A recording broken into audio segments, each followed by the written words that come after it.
What's good? I want to continue a series that I've been talking about uh, in some videos about how my, did they work hard to get there? Is the whole uh, topic, and I left off where I was talking about my cousin.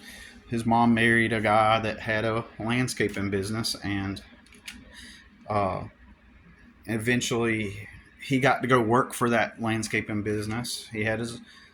They moved in with that man, and I don't know if he already had this house, but it doesn't matter. He had a house where both of my cousins each got their own room, and they had a swimming pool, and the guy had a hunting property, all kinds of stuff. This was back in the early 90s. So my two cousins, when they were still young kids, their mom married a guy. They got to stay with my grandmother for some time. And then she just marries this dude, and suddenly they've got a house to live in, a swimming pool, whereas before they lived in a double wide trailer, right, with their dad. But now they got their own bedroom, swimming pool. You know, what more could you ask for, right? Did they work hard to get there? Did they work hard to get there? So my cousin got to go work for that company, and then because that was his stepdad's company, and then uh, where we left off, I told y'all I was going to talk about Chrissy Poo Poo Pot, and because that was the next person on the list. So did Chrissy Poo Poo Pot work to get to where she's at? This is going to be wild. Uh, so I learned through someone uh, that she today makes $100,000 a year salary, and that's what I hear. I don't have any reason to not believe it, but at one point when we were kids, she used to make fun of me. Like, she found my storybook or my notepad. I used to write. I used to write stories and stuff, and she found it, and then I caught her in the bedroom with my notepad with my other cousin making fun of me, and then she proceeded to. I said something hurtful to her, made her cry, and she proceeded to call me and my family poor mouths, right? And and but I was in the wrong. Of course, I was the bad guy in the situation, right? And when she was a teenager, they had this like big ass Monte Carlo type of looking car, enormous chunk of metal when she turned 16, and it was going to be her car, her first car. Well, she pitched a fit. She screamed. She cried.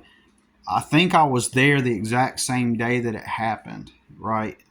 Because I don't know if I remember someone telling me about it, but I'm pretty sure I was there because I remember seeing the car, right? And and so yeah, her mom went to driving an old clunker car. It I don't know. It wasn't a Pinto. It wasn't like a Pinto, but it had that similar shape. It was like this small car that kind of has a Pinto looking shape to it, like an old car. And I can't. That's what my memory is. That's the kind of car she drove before. And then after she got with the dude, she was able to now have nicer cars and stuff. And so they were going to give my cousin for her 16th birthday this car, so she as transportation, right? She pitched a fit. I'm almost certain I was there. It's like I remember her crying about it, like pit. I mean, I'm talking about pitched a fucking fit, man, right? Because she was so concerned about what everybody was gonna think about her, and let's just pretend for a moment. Let's just say I'm making that up, and that's not a true story, right? About the car, and she never cried, and let's just pretend that that's not true. Even then, she was the type of girl that would have that attitude, right? She was the type of girl that would have that, oh my God, and cry about like driving that car and being concerned about what everybody thinks, right? She is that type of girl. She would do that if that happened, right? And it did happen, actually. So, from what I heard and remember, they eventually got her like a smaller sedan type of car or something like that that was more socially acceptable, that wouldn't cast her in a negative light and make her look bad because she needed to fit in with everybody, right? We're talking about a county where it's very country, right? Very country, small county, small population, and so anyway, she pitched a fit, and I just remember thinking that like this isn't happening to me. And so by the way, she got this car. Did she work hard to get that car that they gave her? Well, Billy, maybe she did her chores. Fuck off, you moron! Right? Fuck off. Fuck the fuck off. So, anyways, the answer is no. Did she have house chores? I don't know. I don't know what they did. I don't know if they required her and her brother to have house chores. I have no idea how they ran that home. But, so, anyways, the question is, so, did she work hard to get there? I mean, she started with stability. She had full stability. Did she work hard to get $100,000 a year? Or see, a long time ago, I'm not going to share who it was I was talking to for personal reasons, but I knew this guy before. I was kind of closely acquainted, wasn't a friend, but I ended up briefly working with him, and he was explaining to me, see, this dude, he was, in his own words, like the legitimate bad boy type, even though he was effed in the mind, right? And he even claimed he was, right? And all he did was went around and did the drugs. His dad was, highly toxic and abusive. And so he went around running around partying and doing the drugs like everybody else. And, and he was to a large extent aware of social dynamics, right? And I agree with him, right? And it's crazy how these conformists who end up following the crowd and doing all the drugs can also be aware of these more nuanced and complex social dynamics, yet they still follow the crowd. Like his father was,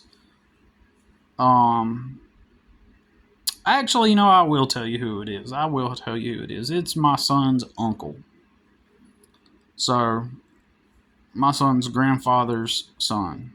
So, that explained everything. Like, and he said that the trauma from his father was so bad that he could hardly have anything to even do with his dad. Like, he cut him out.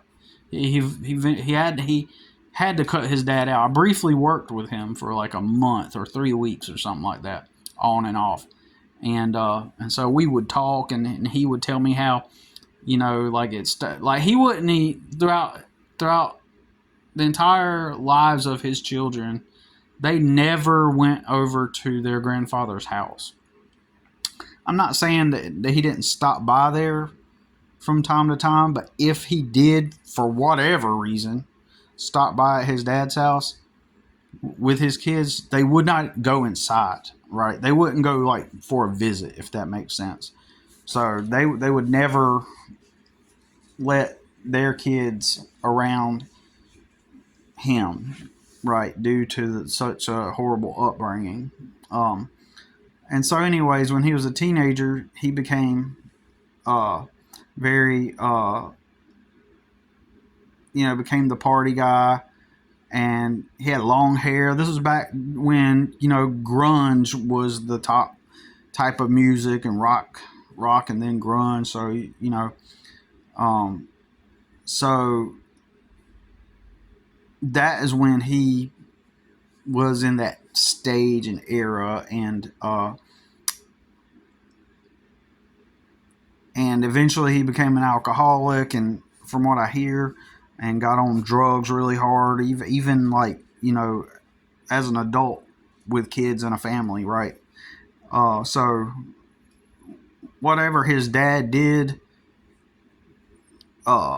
strongly aided in my opinion, in him succumbing to those vices, right?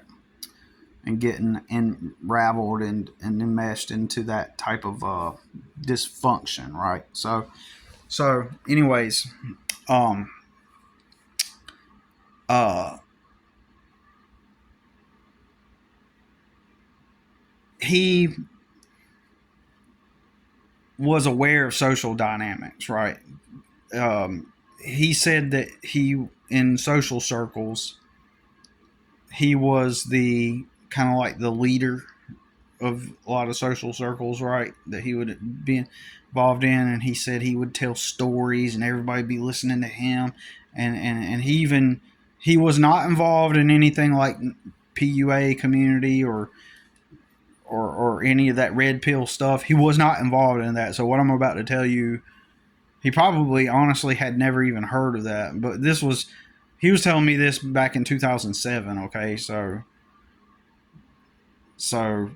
none of that even existed. But he said that he was like the alpha male in those groups. Is how he said it. He was like, I was the alpha male guy, and I would,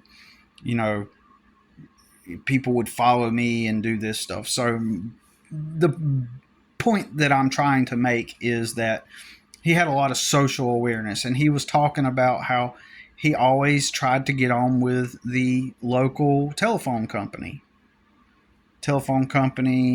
slash and people that become employed with that company.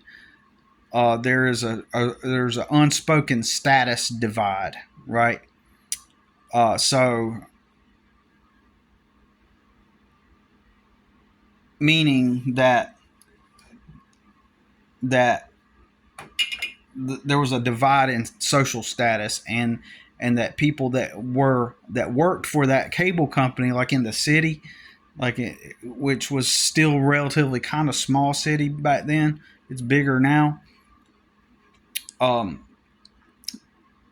Anybody in the city that became employed by them, they were deemed higher social status, and they would emit or display traits that reflect that. And when he actually worked there, but he worked for a temp agency, right? So he was not fully employed with them, but only through a temp agency. And that's the way this company has it set up. And for those of y'all in the private group, I'm going to tell y'all something that will blow your mind, okay? And you won't believe it. And hopefully in confidence, okay? But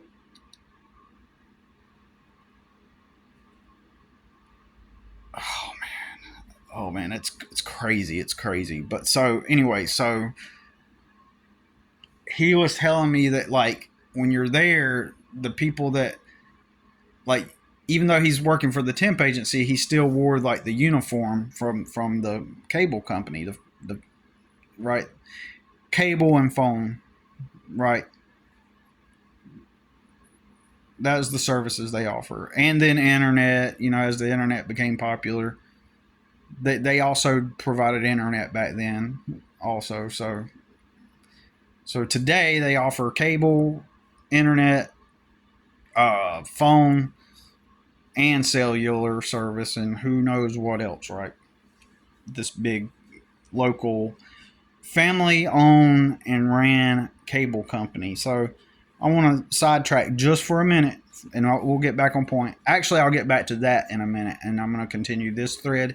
Then I will make that point. So basically, while he was working there, he, like, even though you wear the same logo as the ones that are actually employed by the cable company, phone company, whatever, um, they know the people that work for the company that are actual employees, they will treat the temp employees differently with sort of like a low key, we're better than you attitude, right? Like there's an unspoken divide between the employees that work there full time and the temp people, and so it's this unspoken thing, right? And I don't remember what point he was trying to make, but he was just making the point that they're the high status, relatively high status people. So it only makes sense that my cousin, who works there currently and allegedly makes $100,000 a year now, she's been working there for, I think, all of her life, probably maybe like 20 years, maybe even. And oh man. And so she is someone that would desperately want to seek that high social status and be socially relevant. So it makes sense. She always, when she was younger, when she was a teenager, she was a pretty girl, right? Uh, Obviously, age has caught up with her now, but back then she was a relatively pretty girl. Like if you seen her back then, you would have, as a teenager, you would have said, "Oh, that's a pretty girl," right? You know what I'm saying?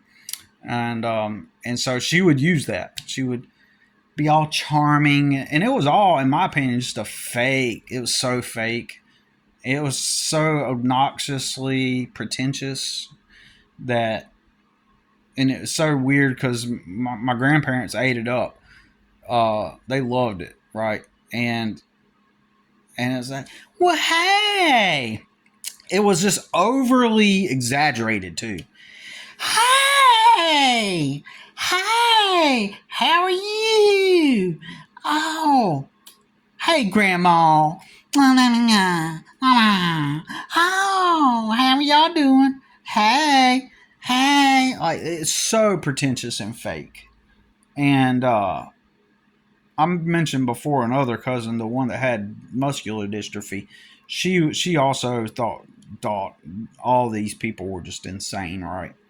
And so anyway, she um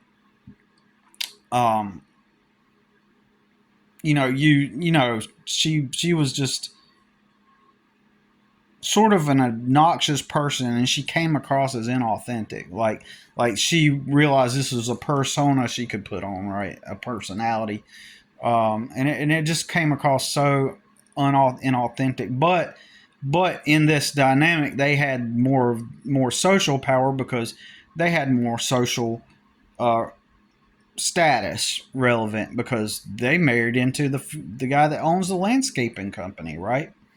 So and he's got money and he got accounts with businesses and with the city, and um, so as I mentioned before, there became a clear line with the social status, right, between my family and me and them, because and they got treated according based off of their socioeconomic level by my grandparents. They got in layman's terms, in simpler terms, they got treated better because they had better, right? And meanwhile, we were being scolded giving unsolicited advice about how we need to improve our lives. But that's beside the point right now. But so my main point is she got to, so now she's in the club. She works for the phone company. You know, she's not a temp there. In fact, I think she's in HR, right? I think, and does a lot of the hiring and stuff for the company. So it's insane how all this is connected, man. Especially the stuff we're going to talk about in the private group. It's going to be crazy. But I just need y'all to. Well, I'll talk about that later. But anyways, she makes so the way that if they were listening or watching this video right now, they would be saying things like, "Oh, well, you're talking about it because you're just jealous. You're talking about it because this and that, or whatever, envious, jealousy, and stuff like that." And I've honestly never have cared to be part of such superficial, pretentious, and then they would feign ignorance and be like, "What? We don't think that way. We're not even like that, blah, blah, blah, blah, blah, blah." It's just so fake, man. They would deny it and all kinds of fakeness, right? And so, anyway, so she is in the club, and I believe that dude, my son's uncle, I believe that he is correct, because that's what the humans do. And there's a clear divide and distinction, and it's just this uppity small town. Even though it's a city, it still has a strong small town type of vibe to it. And so people love that status and that status flex that they can do on people, right? They like to do it. Why? Because their lives are boring. Their lives are bored. They work for the company and their lives are bored. And so it becomes this flex. And so question is, did my cousin work hard to get there? Did she work hard to really elevate her status in society, or has she had it all good and all made throughout her entire life virtually, right? Did she really work hard to get to where she's at, or was it mostly just handed to her? It sounded to me, I'm just going to say it, it's been handed to her.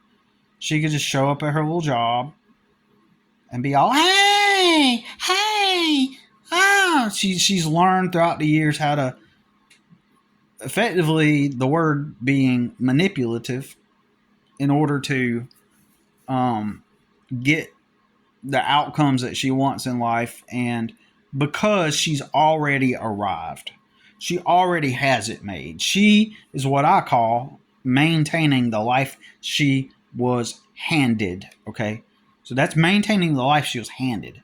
And she so that's my story of her. And did she work really hard? You can argue with me, well, if she makes that much money, Billy, she must have really worked hard all these years just to make it up into that position, Billy. Oh, she must have really worked hard to get up there.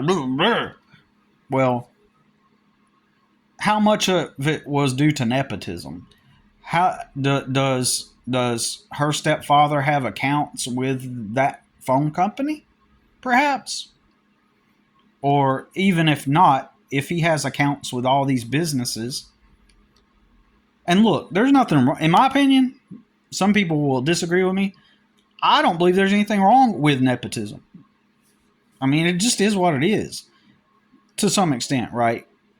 Like, or through a connection. Like if your stepdad has connections because he has accounts with businesses all across the county or the city, then is it wrong to use your connection to, help someone get a position in life? Not at all. I mean, it's just the way the world works, right? It's just, if you got connections, there are some ethical things that people could do wrong moral and ethical things people could do wrong leveraging their position. Just like if you're rich, if you were born rich, I mean, I don't suggest you go live out of a cardboard box and start out of a cardboard box. I mean, you have to work with what you were given, and that's fine. However, it's just people's attitudes towards the people that have experienced poverty or real struggle and stuff like that. You'll often find that people, you know, get treated a certain way. If you're not, one of them. And there are a lot of good people. However, there are a lot of not so good people now.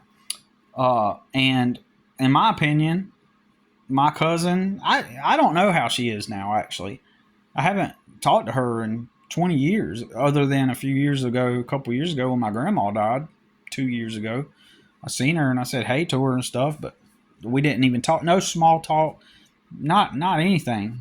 And even when my grandmother was on her deathbed, and it was an evening time, and they were like, "Hey, we're gonna get something to eat." So check this out. We're gonna get something to eat. Uh, so they start ordering the food. They didn't say, "Would y'all like anything?" to me or whoever else was there with me. They didn't say, "Would y'all like anything?" So it was nothing like that. But get this. But they know that we don't make as much money as them. So she and her mom were there, and my other aunt. Both of those aunts that I've mentioned in previous stories were there. They didn't offer us. So get this. You know, and I'm not saying that they have to or anything. And they're not family, they're relatives, okay? So clear distinction there. We just simply share some similar DNA, right? That's it. Uh, but did they work hard to get to where they're at? So we're at my grandmother's, and it was time to eat. They didn't. So these are the same people that'll be like, "We love you, we love you," the fake "I love yous," and stuff. And I'm pointing this out because they're not obligated to, and we legitimately don't have any relationship, so it makes sense, kind of, that they wouldn't. But when they're ordering the food, they didn't say, "Have y'all ate yet?" If you are in a group of people and you have some food or you're ordering some food, the usual courtesy in a situation is just to say, "Hey, have y'all eaten yet?" And to maybe offer someone, but they didn't. But she makes $100,000 a year. So that's where you find, that's the tale that tells me this is how I know what they feel about me, right? And additionally, now check this out. This is where it gets really interesting. Her mom, who married the landscaper guy, um, currently they're still finishing up dealing with my grandmother's estate. They've already sold the house, and then there's like this bank account that exists that doesn't have a lot of money in it, right? And it just so happens that my grandmother, I think, and my aunt that married the guy with the landscaping company, she and my grandmother put a bank account together, and it's in, I think it's half in her, I think. Her name is on the account, basically. Let's just put it that way. Her name is on that same account. And my uncle, he's sort of struggled all of his life too. He was homeless, living out of his car, but he built a business um, eventually. But he doesn't make a lot of money, but he's got enough to afford an apartment and have his little business, right? Um, and so he wants to make sure that he gets his share, and he's curious about why that account is in her name like that, and he doesn't, in my opinion, he's concerned about not getting his fair share of that division of money, which my aunt goes, is what I hear. She says, I'm not worried about that money, and I'm not going to do anything wrong to anybody. And she says, I'm a millionaire, so I don't have any need to try to do this or that because she's a millionaire. So that means that, in my opinion, probably you got to think that landscaping business about maybe 5 years ago, maybe they sold that business. So you got to think that business had vehicles, landscaping equipment all over a small city, right?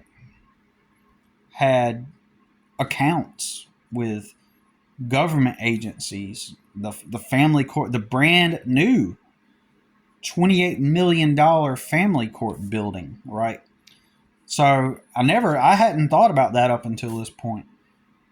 She probably is a millionaire. They probably sold that business and all the equipment, and they probably are millionaires.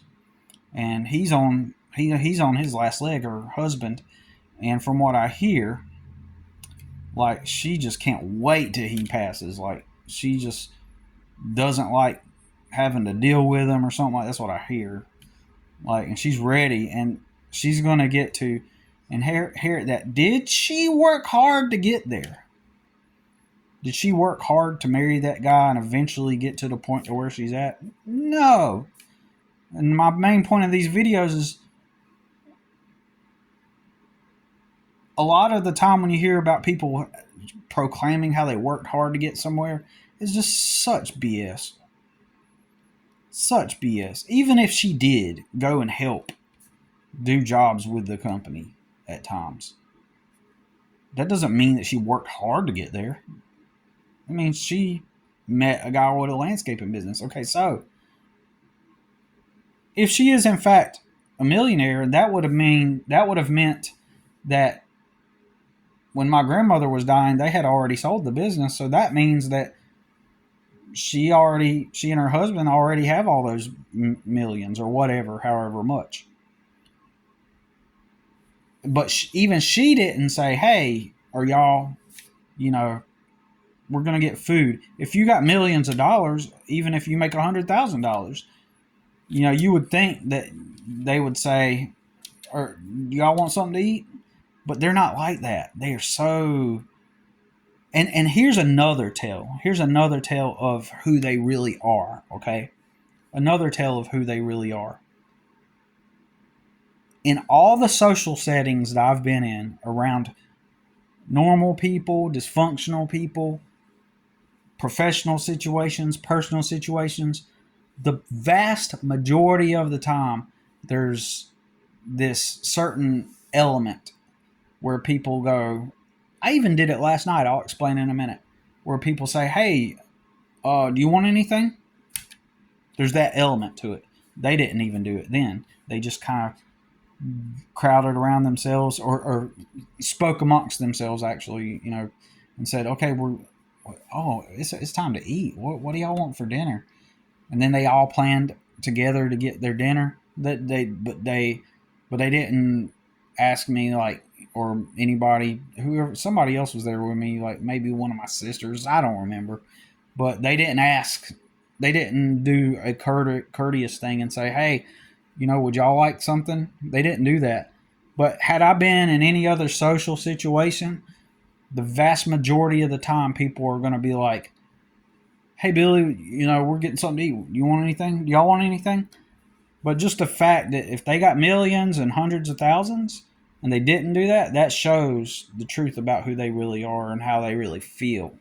So fuck them, fuck them. They were handed everything. They didn't work hard to get there. But if we were out and having a public discussion about this, they would make the argument that they worked hard to get there. And they really haven't, and they're full of shit. And they're disgusting people, in all honesty.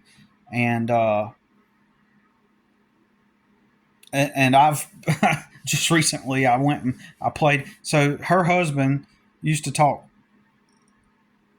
crap about us as kids, like mad crap, like in front of us, but kind of like, but I could hear him.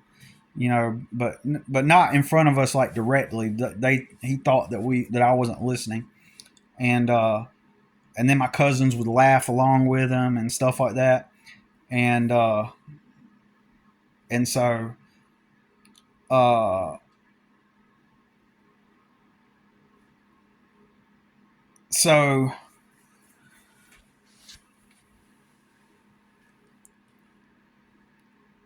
um I thought about, like, since he's like on his last leg, he's like in his late 70s, I think, and I thought about maybe when he's probably going to end up going to. I don't know. It may happen at home, so I don't know. I might even do it then. Oh, but I thought about, like, whenever he's on his dying bed and he can't say anything anymore. I'll go in there and pay a visit. Oh, I want to offer my condolences and go into his room when nobody's listening and tell him, hey, word on the street is that she can't wait to. She's like hates that she has to be around you, and she can't wait till you pass so she can get her start living her life. Say something like that to him, and then walk out of the room, and that'll be it. I think that would be hilarious, and tell him what a piece of shit he is and stuff. Um, should I or go out of my way to do that? Not really. But I'm not gonna lie, it would feel good. It would be nice to do that because I couldn't do anything as a kid. You know what I'm saying? But it's a type of bullying. It's a form of bullying. He used to make fun of me, and I would love to have that retribution, and it would make me feel good to be able to do it. Because when I was a kid, I never let people bully me or disrespect me. I would just fight. You know what I mean? So, anyways, my aunt, uh, she I heard that. Oh, okay. So last night, my brother, my famous brother, I was over at my mom's, and my other brother, the one that's decent, he came over to visit for the holidays. He lives in Minnesota, and he came to visit for a few days, and so we went over there to visit him at my mother's house yesterday. So my other brother, his best friend, which in all honesty, I assumed that he would probably not like the things I've said about my famous brother because they've been friends since they were in middle school, right? Um, but I talk shit about my brother on my Facebook, and I know he's probably seen something I've said, but and he's the type of dude that rolled with biker clubs and stuff like that, and very popular dude in the community, very known and popular around the community, right? And and so he comes over, and my mom called me in advance and said, "Hey, Josh is coming over. Is that going to be okay?" I was like, "Oh, it's fine with me." When he came over, because if the conversation did come up, I would 100%. I'd be like, "Yeah, your friend, my brother, he's disloyal to you." I would have said it, but I didn't. Well, he comes over, and I had bought a lasagna. Lasagna's cooking oven, just got it out. He shows up, and I was like, "Hey, we got some lasagna. If you want some." I was friendly and cordial to him. Offered him a meal. He had already ate. It looked like because they had McDonald's cups. But my point is that I don't got no beef with that dude, and I just made some food, and I'm just going to offer that food because that's just a cordial thing to do, right? Unlike my rich uh, relatives, right? Um, and so he turns out He has a concrete business, right? Where he did concrete around a brand new swimming pool, underground swimming pool, for this woman who just happened to be my aunt. And so he did her concrete at her pool.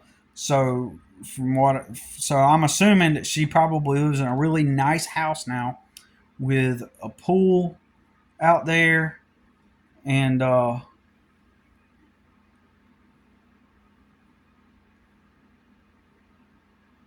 and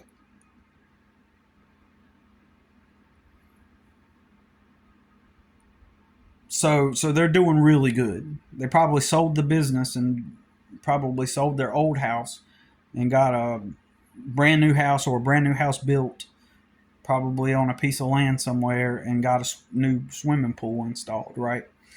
And so that's how well they're doing. But did they work hard to get there? Did they work hard to get there? This is why you want to cut toxic, dysfunctional people out of your life completely. You know what I'm saying? As much as you can, to the best of your ability, right? And and have nothing to do with them. So but did that? But did they work hard to become millionaires? Did she work hard to become a millionaire? Even if she did help him occasionally with his company, even if she did a full time role at some point with that company, did she work hard to get to where she's at? This is a controversial take because some people would argue yes, but disagree. Even if she did work hard while she was working for her husband's landscaping company, like still it's life on easy mode, right?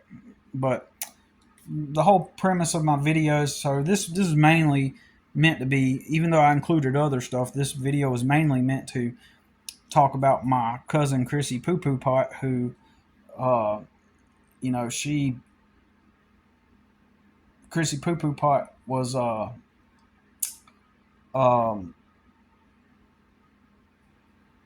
she got the nice job with the cable company and was able to eventually move up the ladder, and and did Chrissy Poo Poo Pot work to get to where she's at? Work hard to get to where she's at? The majority of it was handed to her. She's just maintaining the life she was handed. And that's what it's about. So people talk about how they worked hard to get there. BS for the most part, a lot of the time. It's always context dependent, okay, on each circumstance. So, anyways, y'all have a great day. Today is Thanksgiving, and I did nothing. I decided to have coffee. I've had 3 cups of coffee. So, y'all take care. We'll talk to you.